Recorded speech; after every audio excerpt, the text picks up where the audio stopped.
Hey guys, today I'll show you a horror thriller TV series named Invisible City, Season 1 and Season 2. Spoilers ahead, watch out and take care. The drama unfolds in the dark jungle where a guide was leading an explorer holding a shotgun. They were hurrying along when they spotted a beautiful bird perched on a tree. Ignoring the guide's advice, the explorer pulled the trigger, hoping to take the bird back as a trophy. The guide rushed to the fallen bird and found it dead from a gunshot. He gave the explorer a strange look that sent shivers down his spine all the way to his butt. Just then, a flare and a goose roar erupted from within the forest. The explorer, gun in hand, followed the sounds and saw what seemed to be someone brandishing a torch. He fired several shots towards the light. When the light stopped moving, he approached slowly and found only a burning branch stuck in the ground. As he puzzled over this, he felt a severe pain in his back. A burning stick had pierced through his body. It seems that the explorer had died at the hands of the legendary guardian of the forest named Curupira, who is known to attack poachers and loggers who harm the woods according to Brazilian folklore. His hair is like burning flames, with his head burning like roasted turkey. His feet face backward, supposedly to leave misleading footprints to confuse his enemies. Decades later, the guide, now a white-haired elder, was telling his story at the market as usual. He mentioned that since the city had expanded and the forest had shrunk, it had been a long time since anyone had seen Curupira. However, he suspected that Curupira was still somewhere in the forest. Luna, a girl visiting the market with her mother, became intrigued. After hearing the story, she saw flickering lights in the nearby woods that resembled the burning hair of Curupira described by the old guide. She followed the lights into the depths of the dark forest. Soon after, people at the market noticed a fire in the distance and learned from others that a girl had entered the woods. Luna's mother, unable to find her daughter, rushed anxiously towards the burning forest. Back home, Luna's father, Eric, who is an environmental officer, saw news alerts pop up on his phone and immediately drove to Ture village. Unable to contact his wife and daughter, he arrived at the scene where the fire had mostly been extinguished, leaving thick smoke behind. Eric saw his partner standing in front of a covered body. A sinking feeling hit him as he uncovered it to find his deceased wife, her eyes whitened in death. He gently closed her eyes. Fortunately, his daughter Luna was unharmed, but she seemed shocked, showing no focus in her eyes and no emotion even as she faced her mother's death and her father's embrace. A few days later, Eric returned to the police station, where his colleagues expressed their sympathy for his loss. He wanted to investigate the cause of the fire that killed his wife, but his superior could not determine its origin, ruling it an accidental fire. He advised him to take a few more days off to cope with his grief. Upon returning home early, Eric discovered Luna hiding something in the wardrobe. Upon inspection, he found a box filled with photos and newspapers about her mother, who had dreamed of turning the area into a nature reserve. However, seeing the photos of the old guide with her mother, Luna became uncontrollably emotional and threw the box aside. At night, as Eric was getting ready for bed, he received a call from an unknown number. The caller claimed to know the truth behind his wife's death and asked to meet him. Compelled by this, Eric rushed to the agreed-upon dock at midnight, only to find it deserted. After returning home, Eric had a bizarre dream. He found himself in the dark woods, relentlessly chasing a pink dolphin. The dream ended abruptly when he was attacked by the creature, waking him up in pain. The nightmare felt incredibly real, and upon waking, Eric felt a burning pain in his waist, exactly where he had been attacked in the dream. The next morning, Eric went for a run at the dock, but images of his dead wife haunted him, refusing to fade. While running, he noticed a group of people gathered around a beached marine animal. Approaching them, he was shocked to find it was the same pink dolphin from his dream. Then, Eric saw a woman trying to take it away and immediately intervened, revealing his identity as an environmental officer. However, when he bent down to examine the dolphin, he looked up to find everyone had vanished without a trace. Confused, Eric called his partner to help him move the dolphin onto his truck with plans to take it to a vet for a necropsy. He also bought some ice to prevent the dolphin from decomposing. At that moment, they received a call from the sheriff, instructing them to head immediately to Ture village to address a case. Upon arrival, they discovered the beach littered with dead fish, the cause of which was unclear. The villagers' conversation caught Eric's attention. It turned out a developer intended to buy the land near Ture village. However, the villagers, who depended on fishing for their livelihood, were unwilling to relinquish the land left by their ancestors. The villagers were divided and heatedly debated the issue, also mentioning an ominous local legend. Eric spoke with the village elder and shared his officer identity. The elder expressed regret over his wife's fate, acknowledging she truly cared for the village. But when the topic of the unfortunate legend came up, the elder's demeanor changed, and he abruptly left. Eric began to suspect the developer, especially since a recent fire and a surge of dead fish seemed too fortunate for the developer. That same fire had claimed his wife's life, and Eric was determined not to overlook any clues as an officer. When he arrived at the vet's office, the doctor had already left for the day, instructing him to return tomorrow. As Eric was about to leave, he noticed a boy stealthily looking through the trunk of his car. The boy mentioned seeing a leak, which piqued his curiosity, but after leaving, he continued to watch Eric from a distance. Eric decided to take the dolphin home, and while he was showering, a gust of wind blew in, and the boy sneaked into Eric's house. He rummaged around while eating, only to be discovered by Luna. The boy performed a magic trick for Luna, turning a cookie into a different shape, but fled when he heard Eric's voice. In his haste, his prosthetic leg fell off. He hopped away, disappearing like a wisp of wind. Luna hid his prosthetic leg under a table and returned to her bed, asking to hear a Brazilian folklore story. Eric read her a tale about a boy named Sachi, a one-legged mischief maker with a magical red cape that allowed him to vanish or appear at will. At midnight, an alarm from Eric's car startled the one-legged boy, who swiftly disappeared. When Eric went outside, he found no one around. He opened the trunk to check on the dolphin, but shockingly, he found a man's body instead. Terrified, he closed the trunk, but upon reopening it, the scene was unchanged. Believing he was being framed, Eric looked around but saw no one. He reopened the trunk to find the man's eyes turned white, eerily similar to his wife's appearance in death, as if his soul had been suddenly drained. The more Eric looked, the more he realized he had seen this man before. He checked a video his wife had sent the night she died, and sure enough, the man was there. The hidden boy, realizing his identity was compromised, had no chance to retrieve the body and vanished like a gust of wind. Recalling the ominous legend mentioned by the village elder, Eric looked at a photo from his wife's news report and saw the man standing next to them. After altering his car's license plate, Eric drove the man's body to a forest near Tour Village and burned all his clothes to eliminate any evidence. Early the next morning, Eric went online to research local legends about river dolphins. According to legend, pregnant female river dolphins disguise themselves as handsome men to seduce lone human women.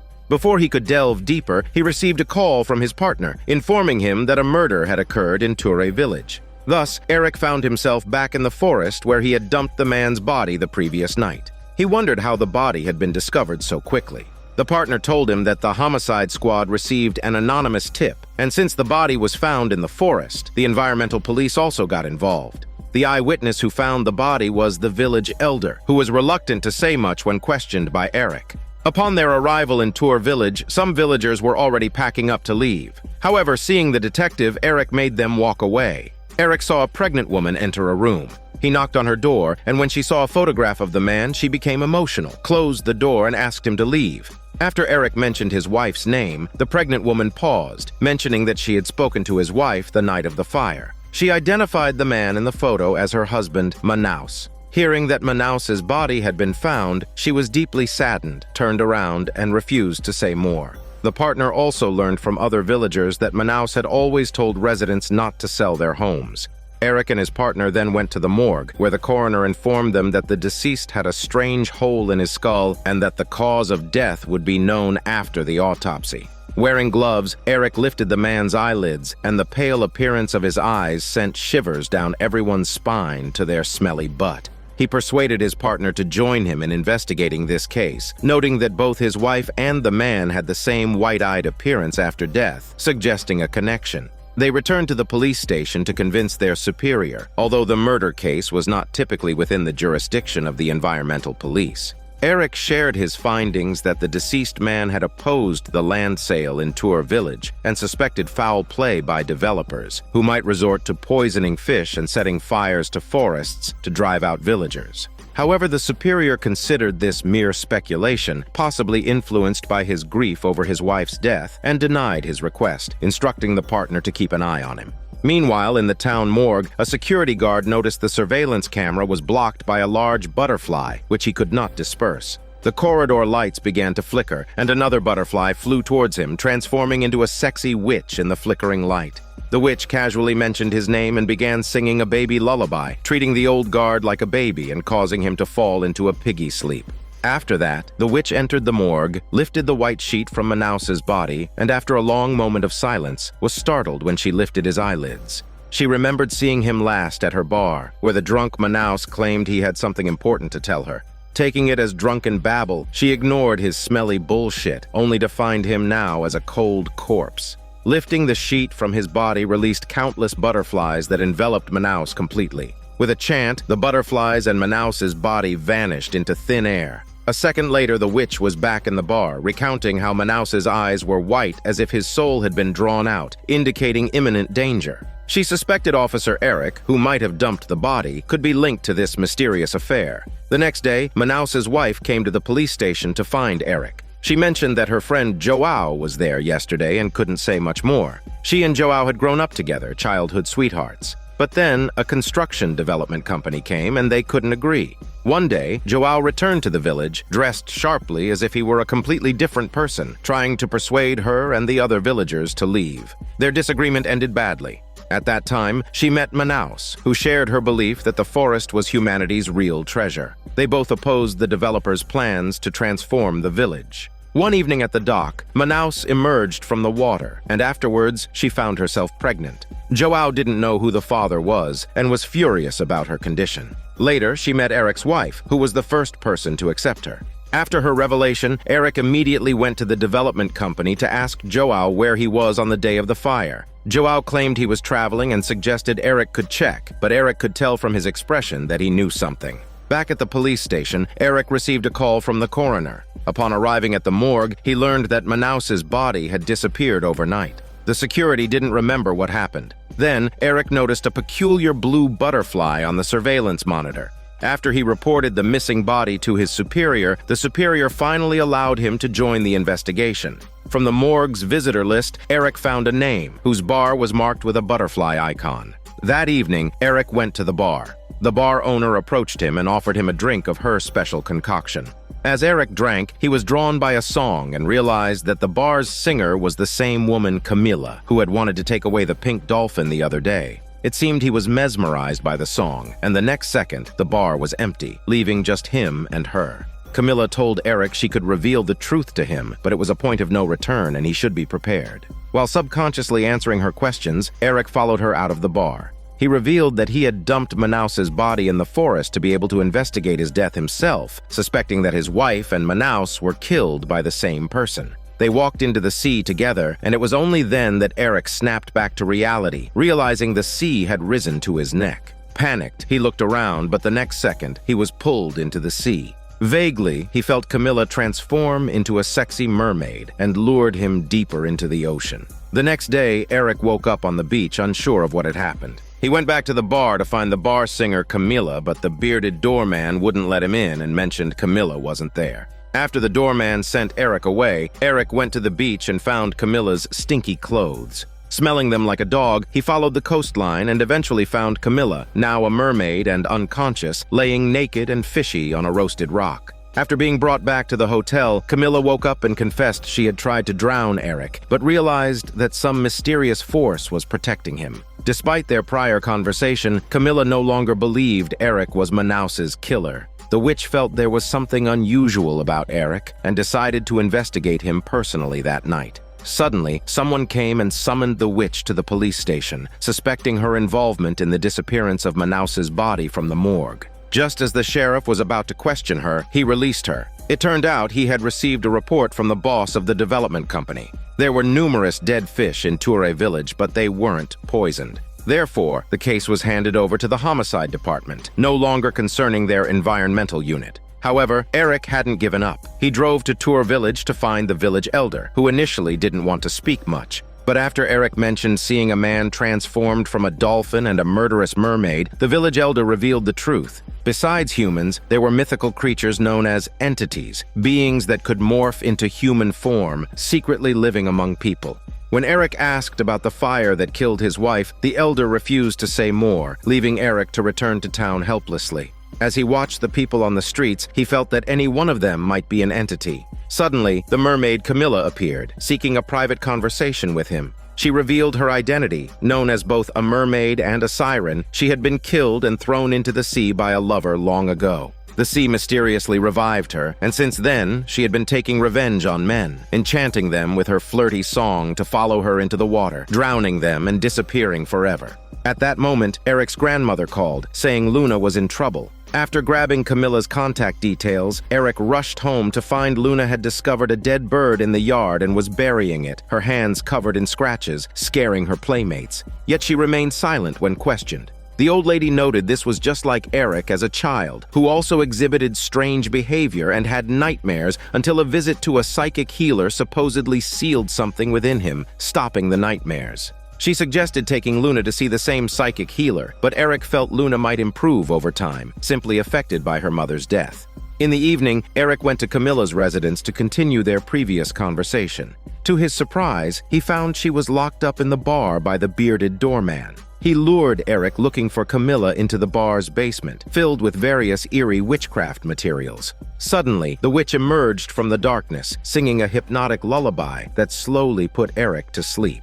She transformed into a butterfly and flew over, covering Eric's eyes, successfully entering his world of memories. The first door she opened revealed Eric and his grandmother, both looking dazed. Behind the second door, Eric was trembling in a corner. The third showed a man encircling Eric with candles, chanting spells. The witch tried to get closer but was spotted by Eric, who shut the door on her. When she forced the door open again, Eric appeared in front of her and pushed her heavy body several miles away before he woke up. The doorman heard the sound and rushed in to check on the injured witch, while Camilla took the opportunity to whisk the awakened Eric away.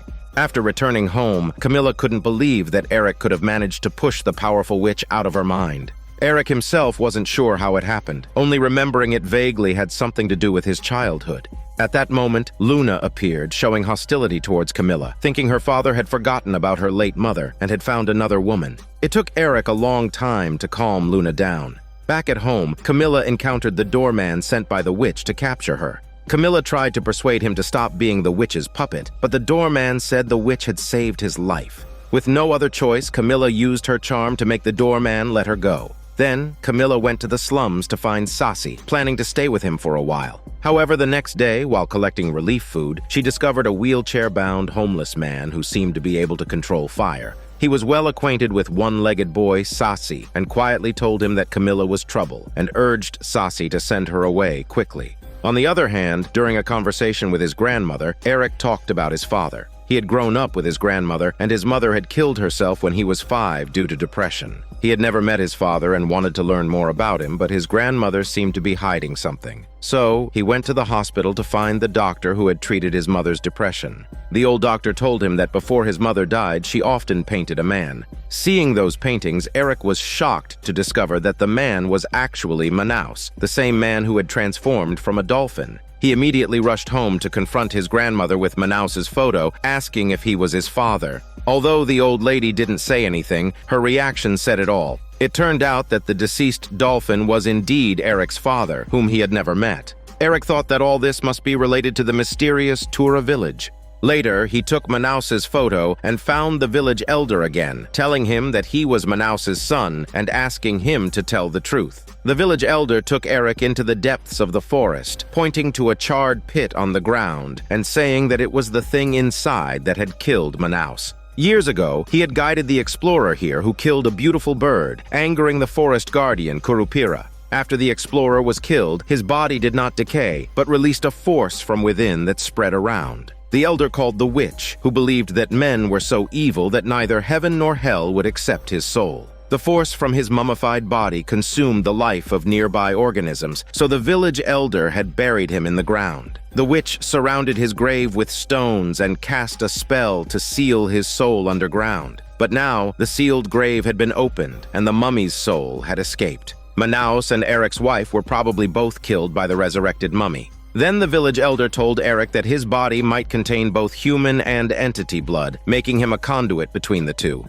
A ceremony could prove this. Hearing that he was a hybrid of humans and other creatures, Eric could not accept such an absurd thing and drove away from Tura village. But just as he reached his front door, a wild boar rushed out of the darkness and suddenly transformed into the doorman, who grabbed Eric by the neck and pinned his muscles against the car. Luna saw this scene from the window, rushing out, and with the girl's chicken scream, the grandmother came out and found both the doorman and Eric lying on the ground. Eric woke up in the police station's medical room, realizing that the doorman had died mysteriously last night. Being the only one at the scene, Eric became the prime suspect. His gun and badge were taken away, and his partner was unwilling to help him because she had found out from the vet that Eric had not cremated the dolphin and had been secretly investigating recently. Eric told her that Manaus was the dolphin and the bearded doorman was a wild boar, but the partner couldn't believe his bullshit. So Eric asked her to go to the morgue, believing that the dead doorman's eyes would also be white.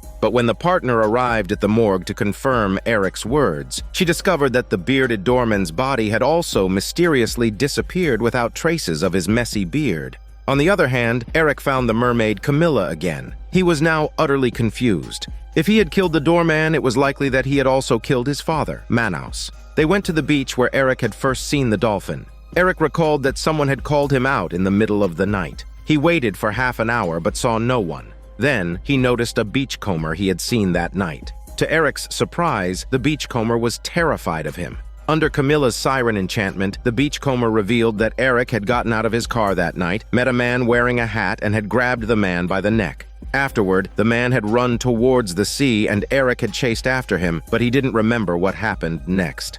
Seeking the truth, Eric returned to Tour Village and agreed to undergo the ritual the village elder had proposed. As the ritual proceeded, Eric gradually sank into the ground. When he awoke, he found himself lying on the beach, his face covered in dust. He slowly recalled the events of that night. It turns out, Eric took his daughter to the pier, where Manaus approached and recognized Eric's wife, revealing that he was also present when she died. He had seen a fire in the jungle and rushed there, only to find a little girl standing among the trees, her eyes unnaturally white, and Eric's wife lying dead at her feet. At that moment, Luna in the car woke up and looked at Eric. Under her control, Eric violently grabbed Manaus's neck. Manaus struggled desperately and punched Eric in the waist before running towards the beach. He tried to escape into the sea, but Eric caught up to him. Eric held his arms, and Luna appeared in front of Manaus, consuming his soul. Just like that, Manaus turned into a corpse with unnaturally white eyes, and Eric and his daughter returned to the car as if nothing had happened.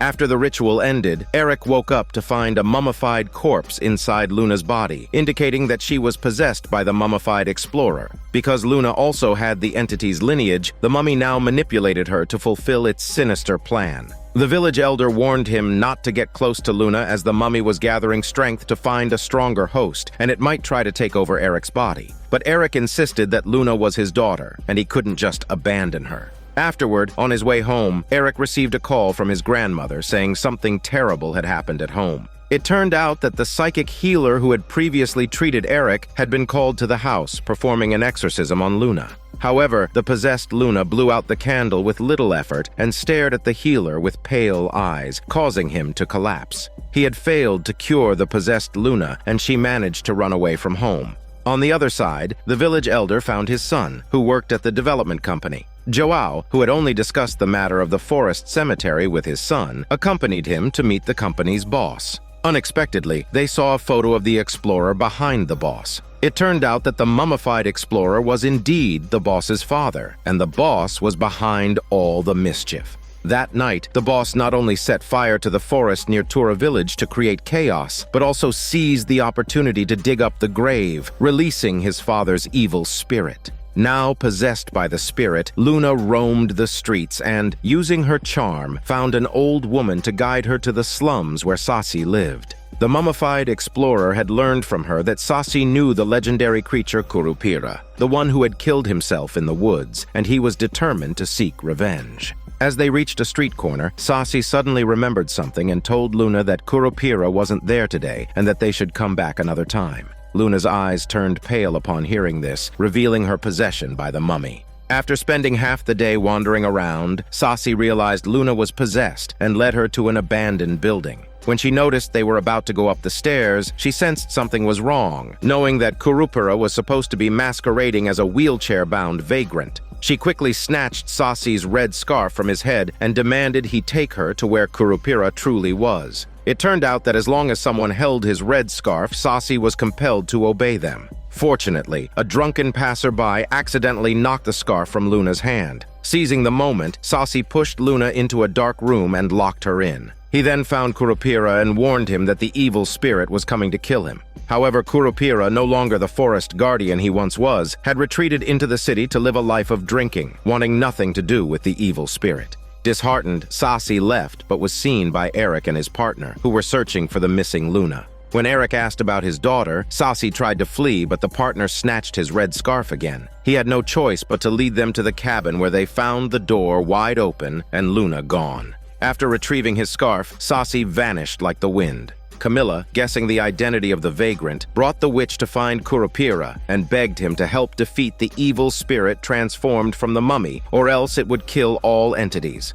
Just then, Luna appeared before them, and fragmented images of Manaus and the doormen being killed and turned into mummies flashed through Kurupira's mind. Luna's eyes turned pale again as she began to devour Kurupira's soul. Just as he was about to die, a fierce wind enveloped them, interrupting her. It's Sasi who arrived just in time to save Kurupira, but found himself the new target of Luna's wrath and was killed after his soul was devoured. Eric arrived at the scene and scooped up his daughter, trying to awaken her from the spirit's control, but she remained silent. Desperate, Eric used the last resort, allowing the evil spirit to enter his stronger body. As he continuously called out, Luna collapsed, and Eric successfully drew the spirit into himself. The sheriff and his team soon arrived and took Eric away. As Luna regained consciousness in the police car, she lunged towards her father, but this time Eric looked at his daughter expressionlessly. He was detained at the police station, making him a prime crime suspect because he had been tracked to Ture village where he had dumped a body. On the other side, Kurupira was holding Sachi, whose soul had been devoured, and he was in deep grief. He blamed himself for Sasi's death, recalling all the moments they had shared together. In a fit of anger, he threw away the bottle of liquor in his hand, and for the first time in decades, he stood up from his wheelchair. He went to the forest in Tura village and slowly began to regain the powers he had lost.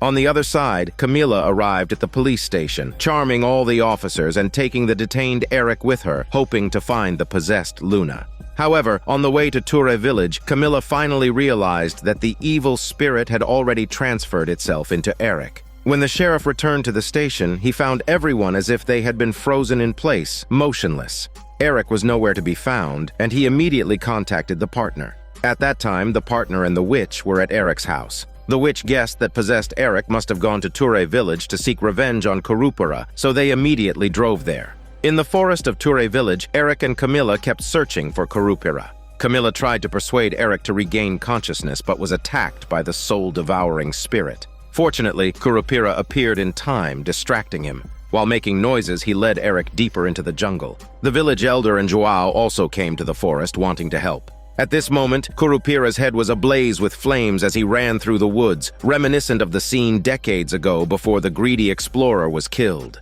Facing the elusive Kurupira, Eric soon ran out of bullets in his handgun and shouted for Kurupira to come out and face him one-on-one. The witch and the recovered Camilla also arrived, looking for an opportunity. Just as Camilla was about to try to awaken Eric again, Kurupira suddenly jumped out and threw a burning stick at the possessed Eric. When Eric fell to the ground, Kurupira approached him, but Eric on the ground was feigning death. He had already grabbed the stick with both hands. Eric, with eyes turned pale, stood up and began to devour Kurupira's soul, including his smelly part.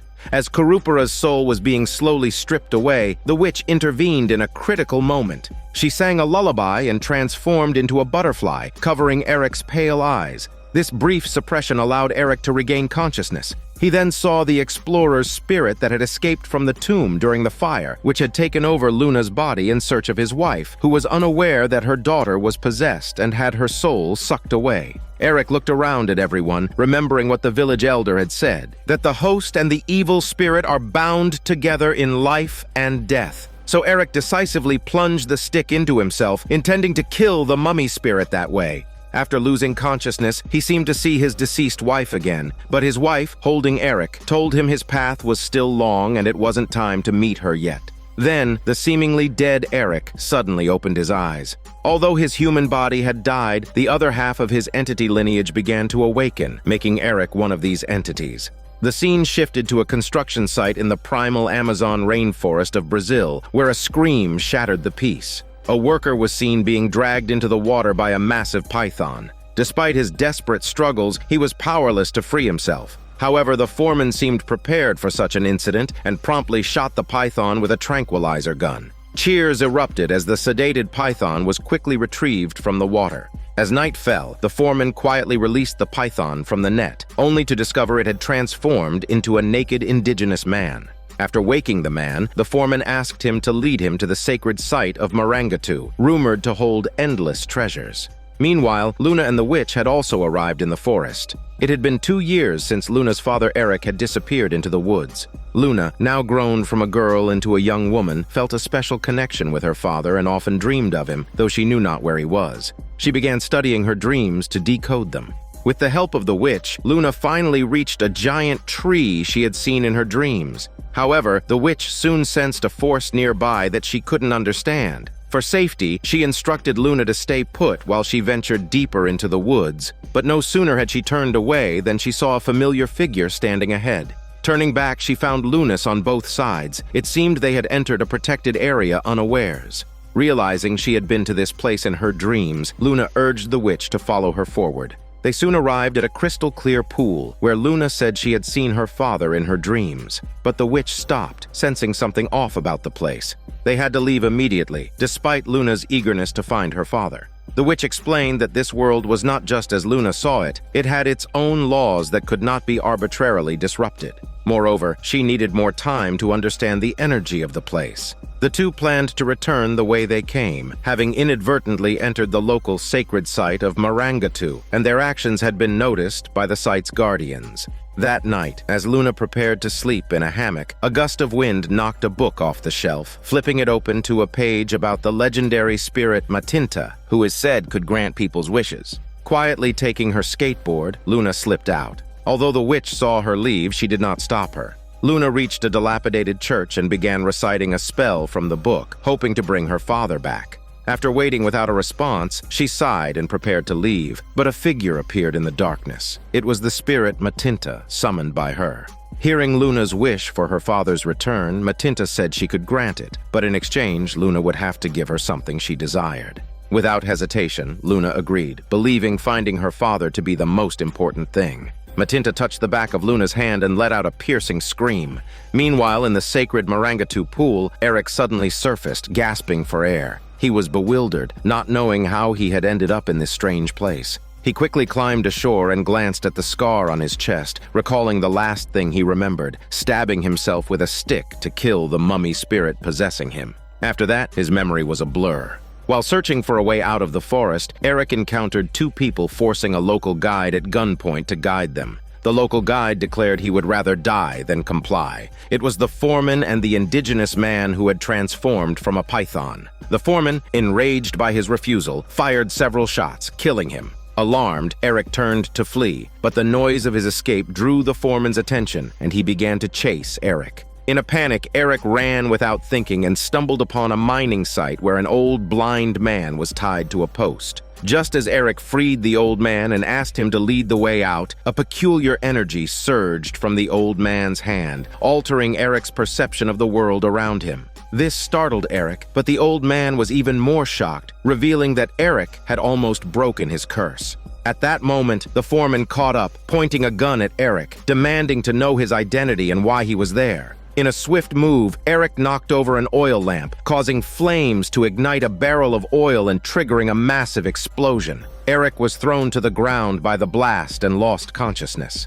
The next morning, the foreman arrived at a luxurious mansion to report the previous night's events to the Castro family. The wife, unconcerned about the damage to the site, inquired about the local guide, as he was the key to unlocking the sacred Mangatu site. However, the foreman lied, claiming it was Eric who had come to the site and shot the local guide dead. When Eric awoke, he found himself handcuffed to a hospital bed. A woman by his side introduced herself as local prosecutor. She questioned him about the events at the site. Eric claimed ignorance, only recalling an old man tied up in the shooting of a man in the forest. As the prosecutor directed her colleagues to check for bodies near the site, a young boy quietly approached Eric's bedside, asking if he wanted to find his daughter. The boy then bit through the handcuffs, freeing Eric and urging him to follow. Discovered by the police during his escape, Eric raced to the docks, stole some fisherman's clothes, and changed out of his hospital gown. The boy reappeared, leading him through the streets. Music from a nearby shop reminded Eric of a song his wife once sang to their daughter. He stopped the boy to ask where they were, only to realize they were in his wife's hometown, thousands of miles away. The boy, seemingly with exceptional hearing, helped him evade many police pursuits. As night fell, the boy's mouth revealed sharp fangs, and he began to move on all fours like an animal.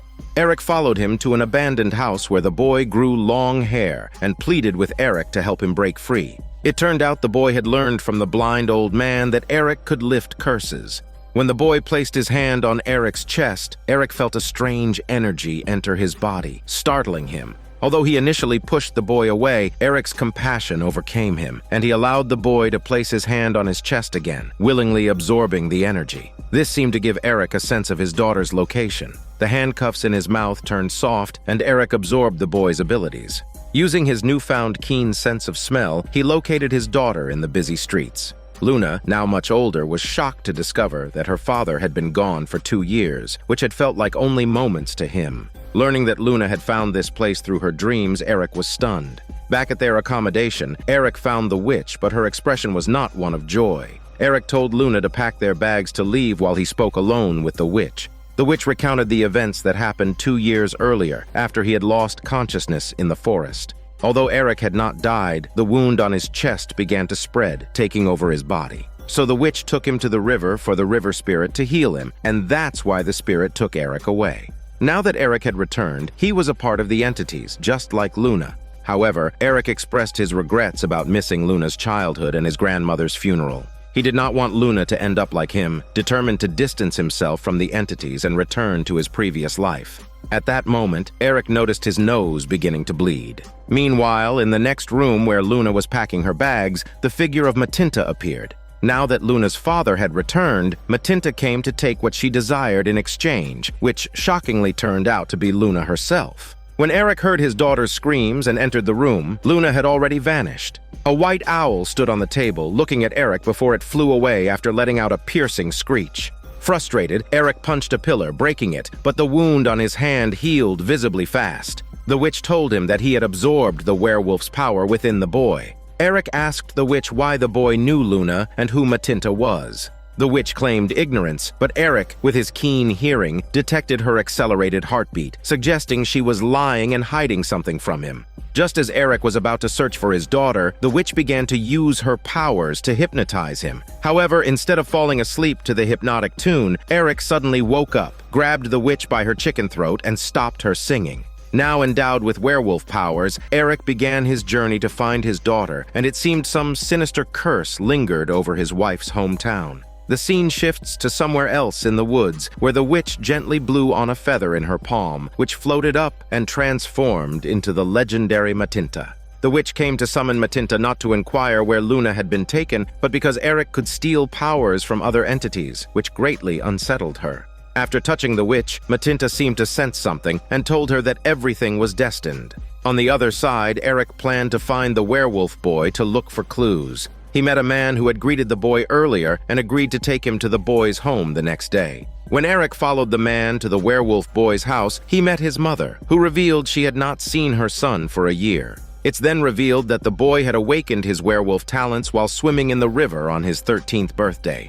Confused and covered in hair, he hid in his room until his angry father burst in and attempted to beat him with a shoe. The boy, now with sharp fangs, struck back. The family believed their son was possessed by an evil spirit and summoned a priest, but a viper woman with vertical pupils accompanied him. Once the boy's mother saw her pupils, she found herself unable to refuse the viper woman named Deborah. Thus, Deborah and the priest took the werewolf boy away, and she had not seen her son since. As the mother was revealing the priest's name to Eric, the boy's father returned home and, seeing a stranger, attempted to attack his wife. Eric instantly transformed into a werewolf, lifting the man up, terrifying the family. After Eric left the room, he lifted his shirt to find black blood oozing from his chest wound, causing excruciating pain at the slightest touch. Unbeknownst to Eric, the boy's father immediately sold this information to Deborah, who had taken his son. She sent a female judge to kill Eric, knowing he would head to the church to find the priest. Deborah had made a deal with Matinta after the Python man's death, making Luna the key to reaching the sacred land of Mangatu. Luna and the werewolf boy were locked in the church's basement, quickly becoming close friends who shared stories of how their powers caused them to lose or leave their families. The boy even believed his werewolf talent was a curse. One day, the blind old man was also imprisoned, carrying a necklace from Luna's mother that shone brilliantly. The foreman, knowing Eric was headed to the church, moved Luna away. As Eric chased the car, he suddenly felt a sharp pain in his chest and could barely breathe. Just then, a fire enveloped him from behind, and the foreman, prepared to shoot Eric, froze in shock as a fiery Ferrari horse appeared on the street, racing towards them. Saved by the fire horse, Eric reached the church and found the priest with the judge, who had transformed into the fiery horse. They agreed to help Eric find his daughter if he would help remove their fire horse curse, just as he had helped the werewolf boy. When the witch entered, she clarified that it was not a curse, and that Deborah of the Castro family had captured Luna, intending to take the gold of the sacred Mangatu, and they planned to hold an auction that very night to gain entry to the sacred land. This was Eric's only chance to rescue his daughter. After hypnotizing a couple of the auction guests, the witch and Eric stealthily entered the mansion to find his daughter. At the auction, Castro revealed a photograph of his father, who had once reached Mangatu and amassed great wealth. Since then, Mangatu had closed off to the outside world, and no one had been able to locate it. However, Castro had found his father's former guide, the blind old man who could see the glow of gold despite being blind. He even demonstrated this by testing it on the gold jewelry of the guests present. After waking up in the hospital, the foreman tied up the priest and brought him here, informing Deborah that the priest and the judge had betrayed her. Suspecting that Eric had infiltrated the auction, Deborah had her father Castro step down to narrate another method to enter the sacred land, involving a girl named Luna. Upon hearing news of his daughter, Eric became emotionally charged, which immediately gave away his position. Just as Deborah was approaching Eric, Matinta suddenly appeared, demanding Deborah fulfill her promise to inject Luna with Deborah's venom. Meanwhile, the judge, locked up with the priest, became emotionally charged and transformed back into a fire horse, bursting out of the room and disrupting the auction. She confronted her controlling husband, Castro, expressing her anger.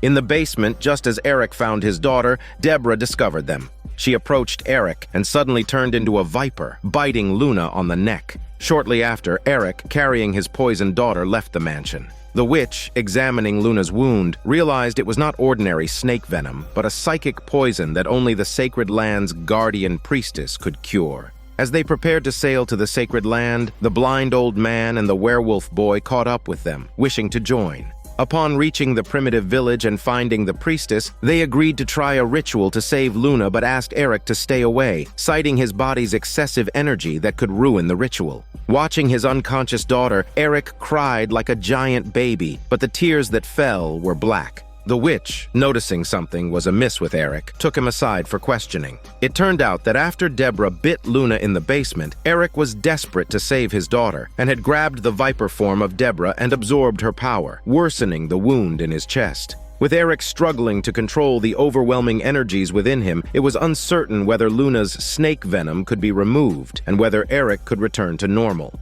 The scene flashes back to the blind old man who was born with golden eyes that could discern gold, leading him to become the chief appraiser at a jewelry store. The Castro family discovered him and seized him, exploiting his golden eyes to locate the sacred land of Mangatu, abundant with gold in the forest. They planned to bring more people there to mine the gold. Realizing he had caused a disaster, the old man attempted to escape but was captured and brought back. The guardian priestess of the sacred land witnessed this and gave his children 2 amulets containing keys to the sacred land. From that day, Mangatu could no longer be located by anyone. Back to the present, the priestess crushed some unidentified herbs and applied the juice to Luna's forehead before entering her consciousness. Luna had always been terrified of snakes, and now, affected by snake venom, she curled up in her bed, unresponsive even to the priestess's calls. Outside, Eric, using his viper abilities, sensed his daughter's body temperature dropping and grew anxious, but he feared disrupting the ritual and did not approach. The witch approached the unconscious Luna, entered her dreams, and reminded her of her mother's words, that snakes symbolize transformation and are sacred in their homeland. The witch then took off her amulet and placed it on Luna. In her dream, Luna revisited Mangatu and awoke to her mother's calls. However, the priestess told her she must complete her mother's unfinished business by taking the amulet to its rightful owner in the sacred land. When Eric, ignoring warnings, entered the room, both his daughter and the witch had vanished. The priestess turned out to be Matinta, who had previously taken his daughter, warning Eric not to try to control her fate before transforming into an owl and flying away. Soon after, Deborah and the prosecutor arrived in the village. Deborah, having lost her viper abilities, began to recall her long-sealed childhood memories. It turned out she had lived in this village, and the Python boy was her brother. Years ago, her father Castro had come to the village seeking gold, murdered her mother, and abducted Deborah, forcing her to become a member of the Castro family. Now, Castro and his men came to the tribe looking for her, but Deborah had changed. She wore tribal clothes and makeup. Meanwhile, Eric, trying to catch up with his daughter in the jungle, was stopped by the blind old man and the werewolf boy.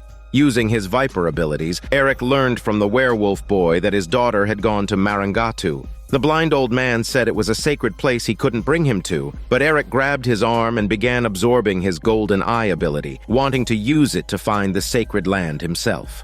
After the blind old man's ability was absorbed, the witch sensed the energy change and decided Luna should go to the sacred land herself while she stayed to stop Eric. Eric soon caught up, regretting that his daughter could have led an ordinary life if not for them forcing her to join them. The witch believed Eric was no longer himself, overwhelmed by chaotic energy, and began singing a lullaby to put him to sleep. However, Eric, now completely out of control, grabbed her hand and placed it on his chest, beginning to absorb her power, all part of Matinta and the witch's plan. In a vision, Eric saw the moment the priestess became the owl spirit Matinta and the disguised passers-by who had once given him directions. The priestess led Eric to a room where a young wife sat holding a necklace.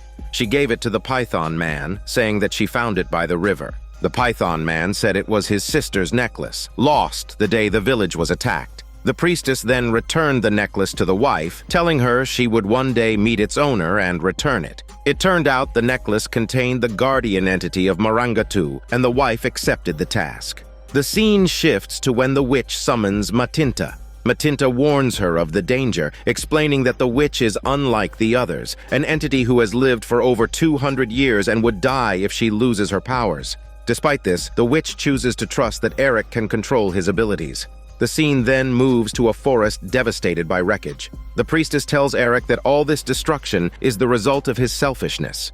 Eric defends himself, saying he only wanted to find his daughter, and reveals that he used to work at the Environmental Protection Agency. For years, he had tried his best to protect nature. The priestess asks why he stopped, and in the next moment, Eric is back in reality. In his arms, the witch rapidly ages, her hair turning white, and finally, she dies, transforming into countless blue butterflies. The butterflies carry the news to Luna, who runs in tears desperately towards the sacred pool. However, it isn't long before Eric, with his various powers, catches up to her. Just when Luna thinks her father is there to take her away, Eric, restored by the witch's sacrifice, regains his sense of self. He acknowledges that he cannot change the past, but is willing to accompany his daughter to the sacred land. Upon reaching the sacred pool, the two walk hand in hand into it. Gradually, Eric seems to understand his mission and leaves his daughter to walk deeper into the pool alone. Suddenly, the scene turns pitch black, and as a song plays, the priestess appears beside Luna. With a simple wave of her hand, Eric sinks into the water. Luna dives in anxiously to search for him, but finds herself in another space where her parents are waiting for her, hand in hand. Seeing his daughter, Eric smiles with relief. It turns out he has reunited with his wife in another world. The energy Eric had once absorbed also emerges from the pool and enters the rightful owner in the forest. Because of that, Deborah regains her viper abilities and deals with the men Castro sent to kill her. Meanwhile, the werewolf boy, transformed into a werewolf, chases after Castro. During the chase, Castro throws his minion, the foreman, to the werewolf and escapes by car, but the foreman dies under the werewolf boy's unbrushed fangs. Castro, however, does not escape the law. The prosecutor finally finds enough evidence to convict him. At the story's end, Deborah approaches Luna. She has completed her mother's unfinished task, returning the necklace that symbolizes the guardian of the sacred land to its rightful owner. Deborah becomes the next guardian of the sacred land, protecting this ancient forest from human destruction. This is Daniel CC Movie Channel. Stay safe and enjoy your day.